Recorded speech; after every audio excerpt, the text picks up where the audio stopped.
Welcome to the Perfectly Integrated Podcast, hosted by Matt Ackerman, where we show the power of teamwork in wealth management. Now, onto the show. Transformation, communication, putting your best self in the spotlight. When it comes to marketing, all the above sound so logical. But in the financial services space, all the above sound about as comfortable as a wool suit in Florida in August. But fortunately, our guest today is like a tailor who's here to make you as comfortable with marketing as he is in a wool suit in Florida in August. Welcome to Messiah of Marketing, the guru of good ideas, the author of the fantastic new book, Blend Out, the CEO of Snappy Kraken, and my good friend, Robert Sofia. Robert and I have known each other for almost a decade. He was the first call I made when I came up with a crazy idea called Practice Makeover when I was at Investment News. And anytime we have sat down, we've come up with something even crazier. Robert, welcome. Thanks so much for joining us today here on Perfectly Integrated. That is a great introduction, Matt. It's like you've done this before. Once or twice, my friend. Once or twice. Well, no, it is really good to see you again. You know, I feel like one of my favorite things about being on the road typically was being able to run into, good friends like you. And that's one of the things I've really missed, being stuck here in the attic for, almost 2 years now. Yeah, well, actually you said about each time we get together, we come up with other great ideas. Did you know last time we actually met in person, it was at the Riskalyze conference in 2019 at the Fearless Summit. And you gave me an idea for a title of a podcast we wanted to do together at Investment News, but then you changed direction. But so I tried to sell it to Investment News, but it didn't work out, but I ran with it anyway. So, Steal My Strategy, my podcast now that I have, you gave it the name. You know that, right? I know it was something we talked about. Here's the thing. People have said to me sometimes like, oh, you ever worried like, you'll put an idea out there and somebody else will run with it? I was like, good. I got a couple more ideas. I mean, I'm never worried. I'm sure you feel the same way. I'm never worried about throwing an idea out there in the universe. It was meant to be in your hands because it's such a great podcast. Yeah. Well, we were going to syndicate it together, but there you go. I mean, I think I mentioned on Twitter that you came up with the idea, but I said, let me get it on audio. I'll give you the props for the idea. So Steal My Strategy, the podcast. The name was Matt Ackerman's. The title was my idea, but all the good bones inside of it is yours and the amazing people at Snappy Kraken. Buddy, I'm going to start with a really hard question because it's you. What is the worst idea you've ever had, and how did you learn from it? Well, if you say worst idea, that's different than worst marketing idea. So let me just clarify, because I've had a lot of bad ideas. You want to know my worst marketing idea, right? Yes, let's start there. Okay, I just want to make sure. Okay. Because those two things are very different, and the other might get too deeply personal. So, the worst marketing idea I ever had was when I had my last company.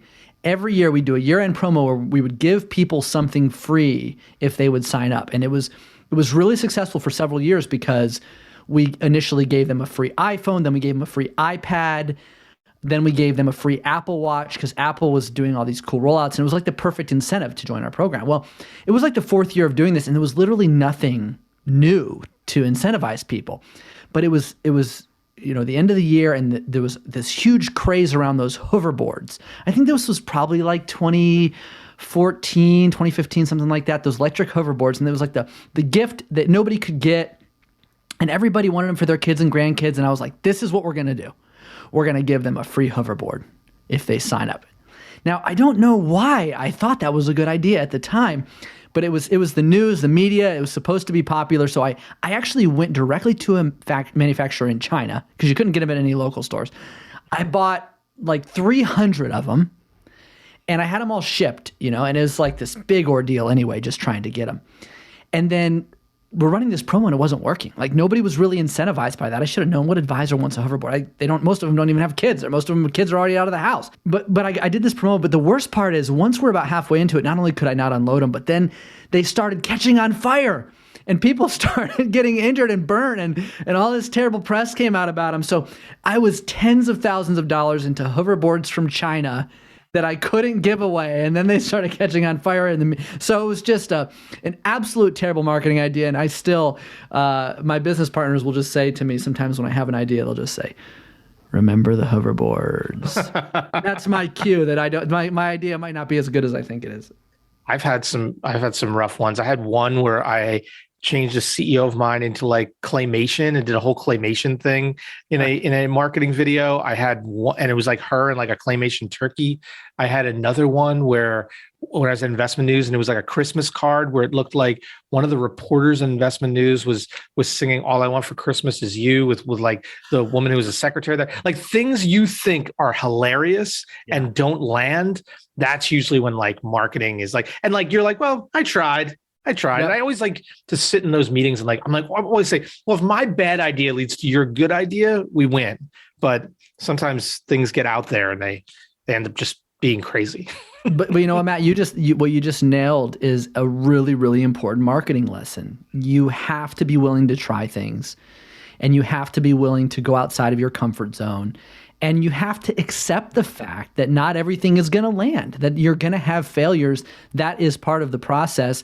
I think people get really caught up in wanting everything to be so successful and expecting it to be successful the first time, and being so concerned about their image, they forget that most of this stuff that doesn't land well, like I don't remember that campaign you guys did. Nobody remembers my hoverboard thing except my close associates. So it's like, what are you really risking, right? Get out there, try it, do it, because there will be great ideas and there will be great outcomes from that. You can't be too afraid of it.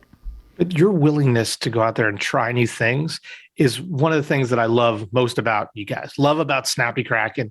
Where did that idea come from? Where did the idea for Snappy Kraken begin? Yeah, well, the idea for what we wanted to build was to solve a problem in the industry. And the problem is very different from the name of the company. The problem we wanted to solve was advisors generally are not great marketers. Most of the marketing solutions out there are watered down. They don't actually work. They're not actually effective. And the ones that are, usually you have to pay a ton of money through a custom agency to do a lot of stuff. It's tens of thousands of dollars. There's just so many challenges for marketing to be really successful. And we wanted to fix that. We wanted to do something affordable, accessible, and effective. And that's the problem we set out to solve. Now, the name Snappy Kraken, that's a whole nother story, because the status of choosing a name, like the process that we had to go through, it was ongoing and it had to meet a bunch of different criteria. And we actually had, like, it had to sound good on the telephone. It had to make people curious. It had to be unique. All of the domains and social handles had to be available. It had to have strong consonant sounds because that makes it more sticky. It had to be fun to say, and it had to actually relate to the business in some way. And so we just went through all these different names until we finally landed on Snappy Kraken, which is connected in some way to the technology, because through one central hub, you have all of these sort of tentacles that go out and connect all these services and make them work together. That's how we got to Octopus and Kraken and ultimately to Snappy. But Snappy, it's fast, it's easy, it's fun. So Snappy Kraken is a name that was engineered by marketers and branding professionals to be really unique, really bold, and unforgettable. And let me tell you, it is, because you go to a conference, you go to an event, you see those bold colors. You guys stand out everywhere you go, and that's what marketing is all about, is standing out. And Snappy Kraken always stands out. It is by design. It is not an accident. At the actually, again, I mentioned Riskalyze. They get some plugs here. But at the Fearless Summit that just passed, I didn't go to it, but they had professional comedians, the guys from Whose Line Is It Anyway? And they were making up stuff on the spot. And they ended up making a whole song up about Snappy Kraken on stage because we were the only company they noticed. That's the point. Like, they noticed us, they remembered our company name, and they used it in their song from stage. And I'm getting advisors messaging me, how much did you pay for this advertising? Well, I didn't pay anything for it. It goes to show you, like, if you're willing to do something really bold, really different, really polarizing, even understanding and accepting that some people will probably not like it, they will think it's stupid, that's actually okay, because it's being bold and being different that gets you noticed and remembered. You have such an incredible team around you too. And sometimes, the people in the background, I don't think get enough credit. I worked for years with Steve Lamb, and I don't think he got near enough credit. He was a genius working with me every step of the way. But like your team, there's times I wake up in the middle of the night and go, if I could put a team together, I wish I had somebody like Angel or Francesca or Patrice. These are glue people, and they're so gifted and talented with what they do on a daily basis. Talk to me about that mindset as you put your team together at Snappy so that you had this incredible squad. Yeah, and by the way, you are right. They do not get enough credit. And we are trying to change that. In fact, I told our PR firm when we hired them, I said, I do not want this to be about the man, Robert. It has to be about the brand, Snappy Kraken. And that's a good lesson for all companies. It's about the brand, not the man. And the brand is what's going to last. It's what's going to stick. It's what's going to endure. And at Snappy Kraken, our brand is our people. And the creative genius of Patrice, when it comes to anything visual, is just off the charts. I've never worked with anybody as good as her at what she does. And she has somebody working for her who's an illustrator, Lindsay, who is also just remarkably talented and does so much of our design, and even the design we use for our members and their marketing from hand, hand illustrated on a tablet. She's an artist. So we don't just use generic stock stuff, and that's another thing that really makes us different.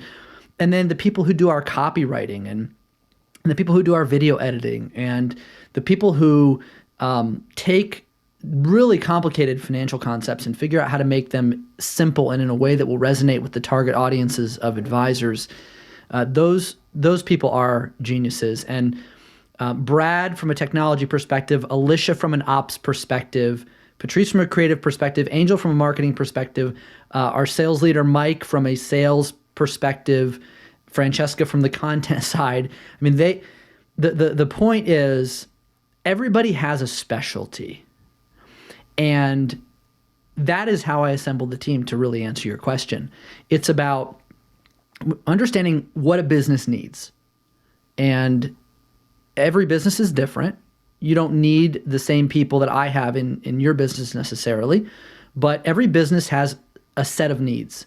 And you will be successful when you identify the individuals who are best suited to filling those needs and you put them in their role.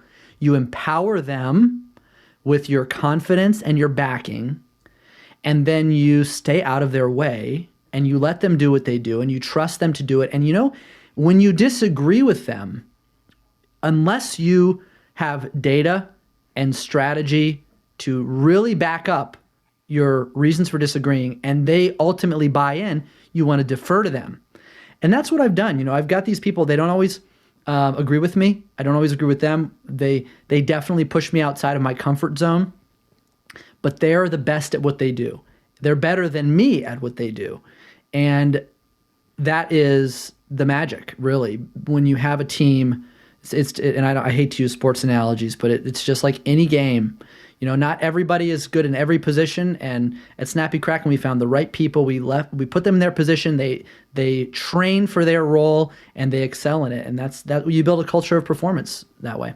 And you said culture, and that's the word that sticks out. I had the chance to kind of be a fly on the wall at one of your team meetings a couple of years ago. And what was amazing, in addition to some of the great marketing material that I literally stole and snuck away in my bag so I could steal someday myself. But in addition to all that was the way the team not only respected each other, but really was kind of it was so engaged with one another. It was a much younger team than a lot in the financial services industry, but I was just blown away by the creativity in the room and the people you had there. But it all starts with that culture of teamwork and, hey, we respect you. You were doing the work from home thing before anybody was popular. You believed in the people that were there, and that was incredible. It was incredible, the people in the room, but more incredible to me was the culture that you were building. Yeah, I'm glad you had a good experience. I'm glad you sensed that.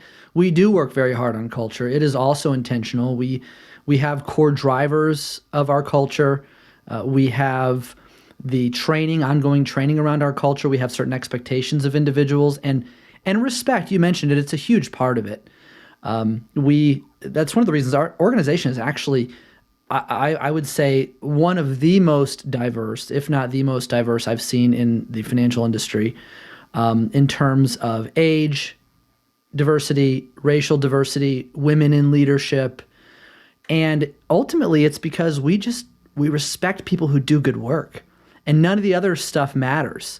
It just matters if you're the master of your craft and you treat people well and you're dedicated and you work hard and you get work done according to the organization's key performance indicators and objectives and key results, then you're respected. and that just trickles down through the whole organization, and we're really grateful for that. It's amazing. The diversity does stand out. I think, there's so many in the financial services space that are kind of, the dog chasing the car a little bit when it comes to diversity, and like, oh, us too, or, doing it because they feel almost required now. But yours, it was not like a requirement. It is because diversity helps all these other facets of this organization. It's diversity of thought too. It stood out, like you were doing it before it was something that was a box that was a lot of other folks were checking. You talk to me about like the thinking around diversity and how it's ultimately helped drive the firm. Yeah, well, first of all, the population is diverse. And so if you can truly eliminate biases from your hiring process, you will end up with a company that is diverse because the population is diverse and because talent does not favor age, race, other lifestyle preferences. So if you are really hiring for talent without bias, if you're hiring for attitude without bias, then you'll end up with a diverse team. And that's what happened to us. I mean, it wasn't, when we set up our first C-suite, 7 employees, which are now, we got about 60 employees now, but there's still the 7 in the C-suite.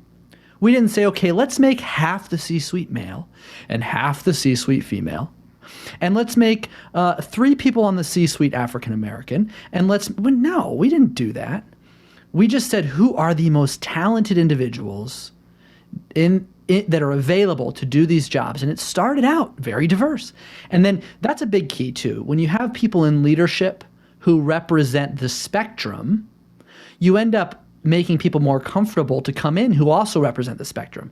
So you've probably seen it before. Some companies have put out these sort of like awareness campaigns, and it's almost like a joke on diversity, because you'll see, like, they'll say, we're a diverse organization, and the pyramid will show all the, white guys on top, and then you'll see like a bunch of women and people of color down at the bottom of the pyramid in the basic roles. That, unfortunately, that's sad. That's how some organizations look at diversity, like they just see it percentage-wise.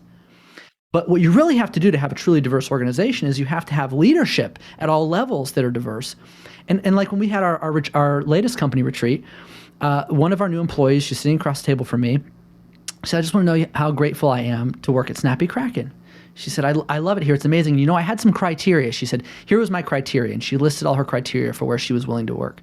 One of her criteria was, I want a female boss. That was her criteria. Well, if we didn't have any female bosses in the organization, we would have never attracted that talent.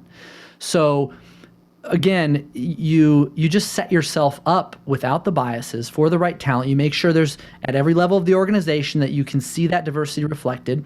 And you don't do it because of the desire to be diverse. You do it because you understand it's the right thing as a human, and you do it because you also understand it's the right thing for business. And oh, by the way, the diversity of our people leads to diversity of thought. It leads to diverse perspectives, which leads to better decision making, which leads to better content. And I'm sorry, I know I'm talking a lot here, Matt, but I've been doing content for advisors for 20 years. And if you are always creating content with representation from your group that is not diverse, your content won't be diverse either, and it won't appeal to a diverse audience. So you'll just perpetuate the same thing because your perspective is getting amplified and then picked up by other people with the same perspective. Okay, so when it comes to marketing, now because we have this really diverse team, guess what our marketing content is? It appeals to a diverse group of people, which means it's more effective to a larger audience, which makes our members more successful when they use it, which makes our business more successful.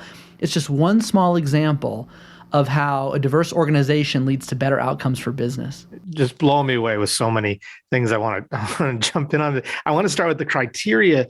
We think sometimes that the only criteria someone looking for a new employment has is, what is that salary figure? Is this better? Is A bigger than B, where I'm at? Therefore, I'm going to make this decision. But we as hirers have different criteria. We have to get in that mindset that this next generation has different criteria than maybe we once did when it comes to what they want to be doing and how they're going to feel fulfilled in their new role. And it's just, I think that is amazing when you think about those kind of criteria that employees have these days. When you're looking at going to someplace new, you want to make sure they check your boxes too. It's not just about, is dollar figure A bigger than dollar figure B? It's amazing. Well, and let's face it, there are people who only think that way. And there are organizations who only think that way. That's a culture where the dollar is first. Now, I do not want that culture. We prioritize people over profit. We set up our company to be profitable, and it is, and we're doing great. But it's because of the people that we are where we are. And we have to prioritize their health, their mental health, their personal growth, the impact we're having. And all of that is part of our culture. So the people that come to us and only care about the dollar figure, they don't fit into our culture, and that's good. The people who care about fulfillment, work-life balance, meaningful connection with their peers, being creative, growing professionally, those are the people that come to our organization and find a home, and those are the people we want. Well, you hit on a big word there for me, and that's impact. I mean, that was one of the big reasons, as you know, when I look at places or things or projects I want to do, it's all about what impact, we can leave. At the end of the day, it's like, we want to know that we made an impact. We left a lasting impression. And I think about that as I think about, the second book that you've written, which is Blend Out. It's what was kind of your thinking? What was the impact you were hoping to leave? What was the intention as you wrote this book? Yeah. It was my fourth book, actually. Oh, really? Oh, see, I've only read two. Now I feel bad. You have to send me the other two. That's okay.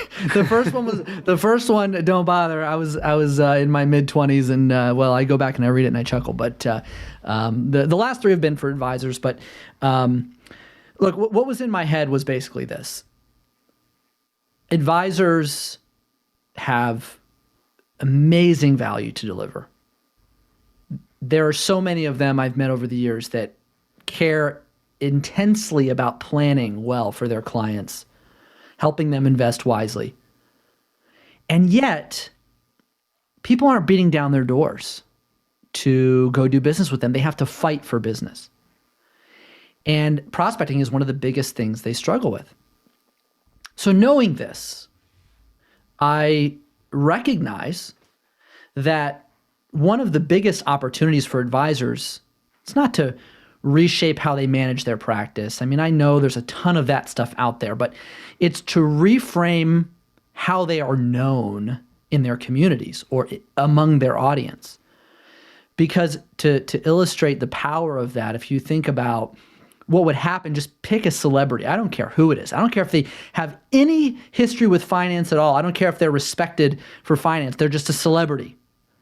And if they show up in your town and now it's, Brett Favre financial planning, Brett Favre is going to have people lined up around the block to work with him, not because of his qualifications, but because he's famous.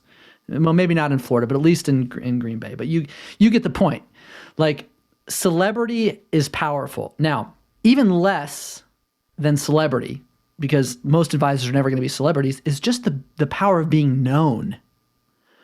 But to be known, you have to be, number one, noticed, and number two, remembered. Yet advisors are generally conservative, so they usually do conservative things. Their business is conservatively branded. The way they dress is conservative. Everything is conservative. So for them to get noticed is hard, and then for them to be remembered, if they're not doing anything unique because there's a massive lack of differentiation in our space, what's going to make them remembered? So I saw this huge value being delivered, not enough people beating down their doors to get it, and recognizing that the big reason for that is because they're not getting noticed and they're not being remembered. So I wrote a book to teach them how to blend out, how to get noticed and be remembered.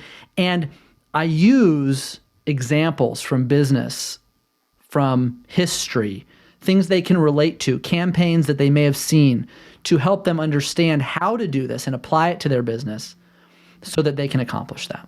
Notice and be remembered in an industry where they always kind of, slowly slump back to the middle. How many logos have we both seen that's a lighthouse? How many ad campaigns have we seen where it's an old couple walking on the beach? What do you think are some of those common mistakes advisors are making as they kind of just glide to that sea of sameness, whether it be with logos, which I found as such a really interesting conversation in the book, or campaigns? What's some of that kind of, fall to the middle as you see that? There's a lot of examples I could give, and you just gave a few good ones, actually. I think the most common mistake that actually touches everything. I mean, it touches their branding. It touches all the marketing that they do, is literal thinking.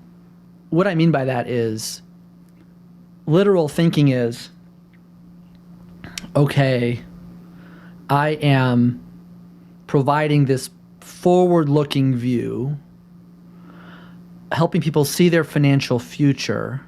What are other things that have a forward-looking view that light up their future? A lighthouse. I give them direction, like a compass. So that's literal thinking, right? It's just like it's like from this to this. As a result, you end up doing nothing really impactful or really creative. So it's almost like they think they're being creative, but they're not. They're actually being literal. And it's like, oh, I want to attract old people as clients. Sounds terrible. I say old people. I want retirees as clients, but okay. So old people, here you go, literal thinking. Old people have all the money. I want more old people as clients, so on all my marketing, use pictures of old people. That's literal thinking. So the creative thinking is usually not comfortable for them. They generally do not want to really embrace the things that will get the most results because they're afraid. But I'll give you a couple of examples. We did a campaign about, it was retirement and retiring in times of uncertainty. We actually just won a Davy Award. Out of 22,000 entries for the creativity of this campaign. But our members were really afraid to use it. It was about retiring in uncertain times, and we basically did like a horror theme. It was like this scary gaunt yellow zombie face, and then this creepy kind of trees, and it was like a whole it was almost like a dark. I won't say horror. It was more like Hitchcock. It was like an Alfred Hitchcock sort of theme, and it was about retirement and uncertainty. Well, advisors were like, man, this is really out there. I don't feel comfortable with it. Well, the ones who launched it, the performance of this campaign was off the charts high because it stopped the scroll. It really got people to notice it. It generated a ton of clicks, a ton of conversions because it was super creative. It wasn't really the norm, and that's what made it work. We've done the same thing, and that's just one small example. There's been lots of them. So it's when you let yourself get comfortable. And this is like the reverse side of the mistake. The mistake is literal thinking, doing what makes sense logically.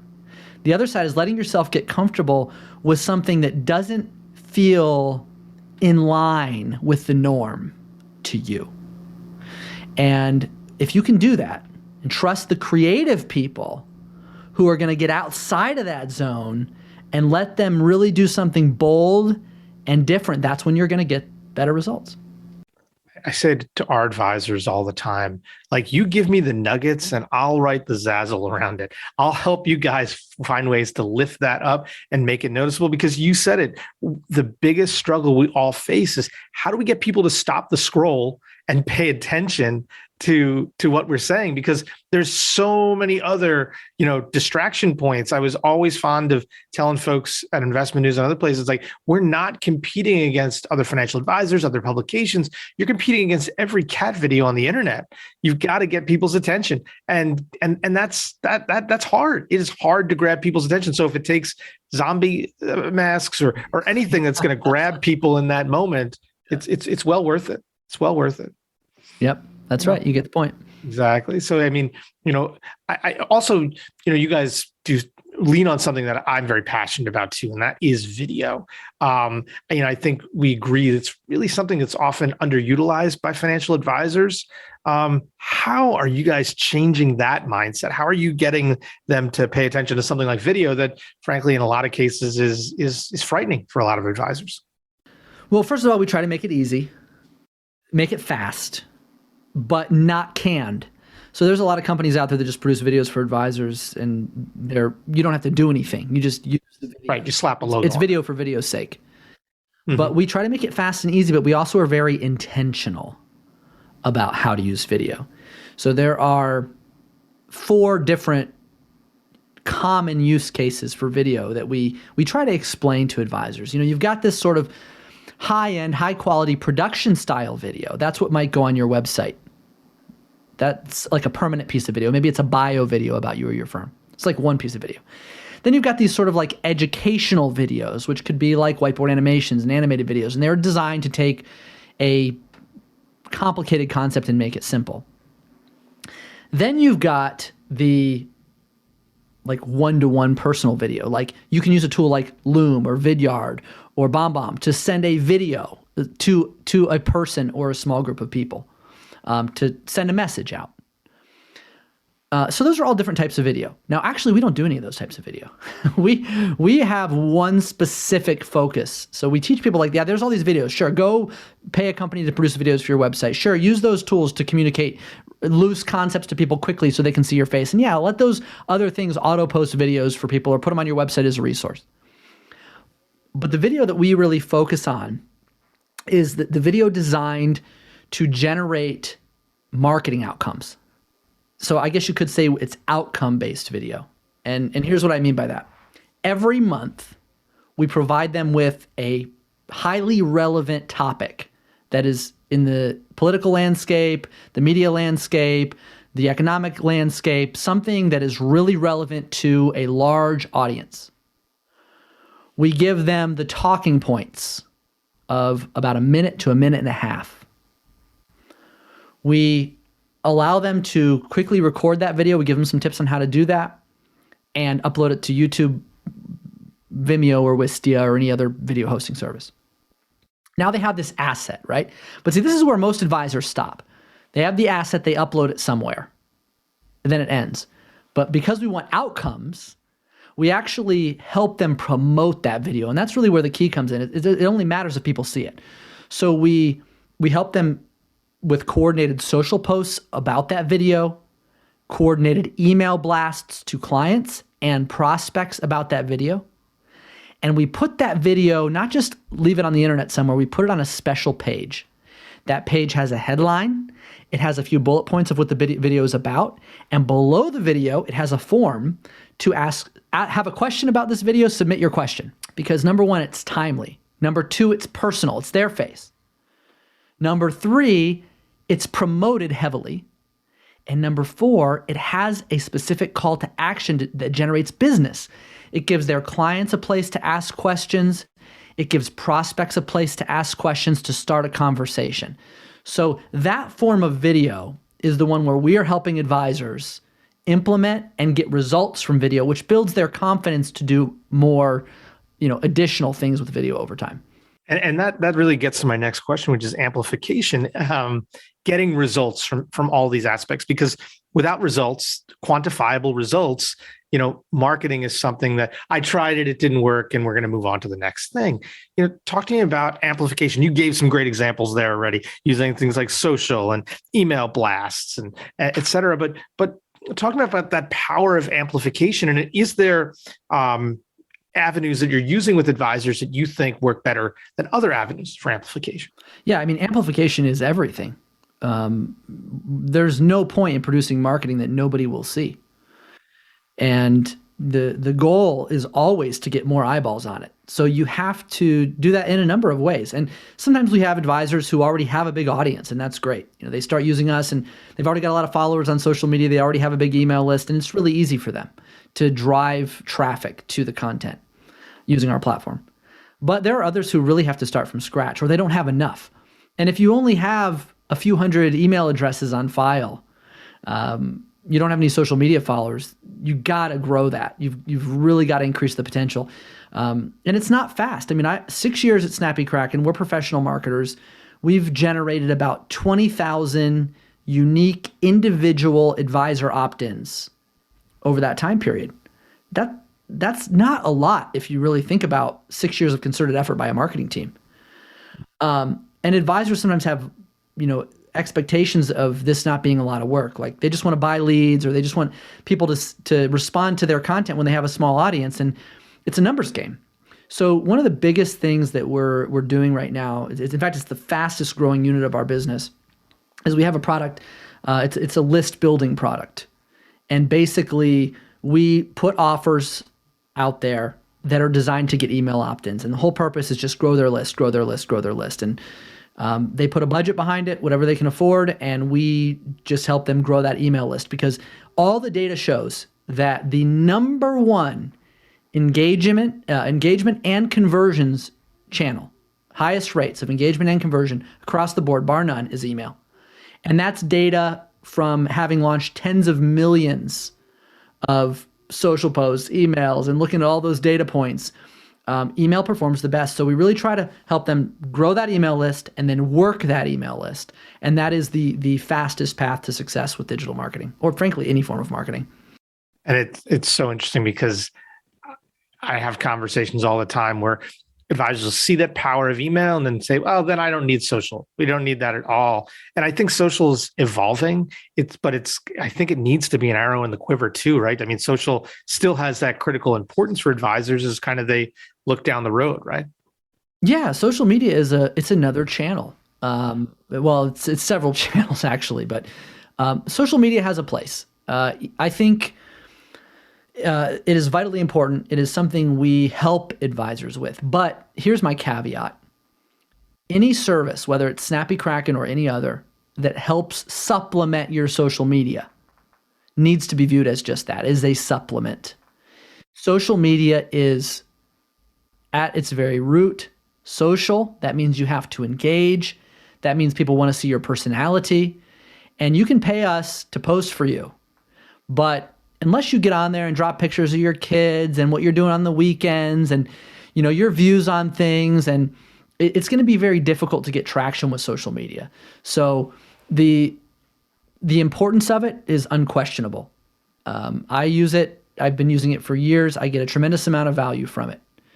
Advisors tend, most of them, unfortunately, to get on social media because they've been told it's important, to connect some service that oversold them on the value of what their auto posting to social media would accomplish, and then wonder why they don't get real value from social media. Well, because it's not you.